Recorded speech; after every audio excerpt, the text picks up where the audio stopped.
Hello. Welcome back to my channel, Jennifer K. Art. Unless you're new here, then hi, welcome, and have a chill art time with me today.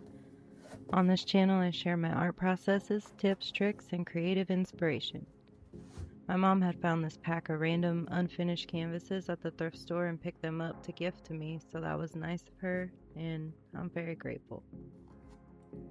And what I'll be doing in this video is honoring the inner child and the ancestors. I went with a color scheme that reminds me of sunrises or sunsets because I love those.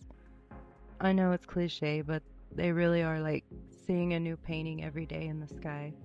It gives my artist heart a blush, like witnessing a miracle. I did some finger painting, which this was about no pressure and quieting the inner critic and just letting the inner child roam. And then I drew with paint markers something to honor the ancestors. I only did one smoothed out layer of gesso and then added a couple of thicker, like textured layers to help give good coverage over the previous paint. And I enjoyed the freedom from not having to be exactly smooth on each layer of gesso. And it made the finger painting more fun. It's nice. I like to feel the paint moving. Here are the colors I chose. And here's setting up the palette. I use these old plastic plates that we used to have. They got kind of, they get scratchy if you use like steak knives on them. Yeah, they're no good at that point, so I might as well use them for this. I use the brush to lay down because I wanted it to go from dark to light at the top. So these random brush strokes are kind of laying down the underpainting and keeping with the whole textured theme that I was going for.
Okay, I'm about to do the finger painting part, and it was a relief, honestly, because I've been dealing with some processing, some heavy emotions, and the ability to just do whatever I want on the canvas without, this is right, this is not right, and having all those intrusive, judgy thoughts. I don't have time for that right now. So I just let myself play and roam and feel and mix the colors with my hands.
Okay, I have to let that dry, but while that's drying, I'm gonna save this paint because I had a lot left over and I might use it on something else. We'll see.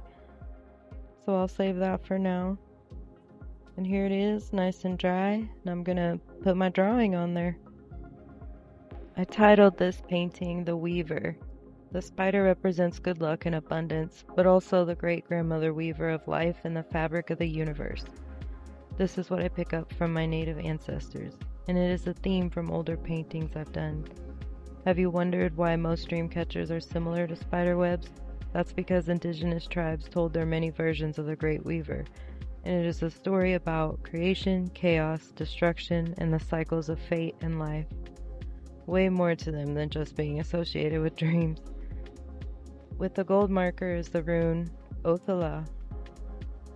Symbolizes our connection to ancestry and roots, and when I trace it, the sides match the amount of syllables in the phrase for I love you in Cherokee, which is G-G-U-E.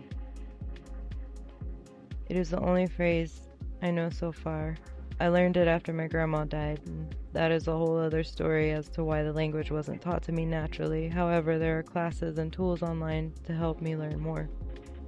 I use this phrase to speak with them directly on the other side and call in their energy or assistance.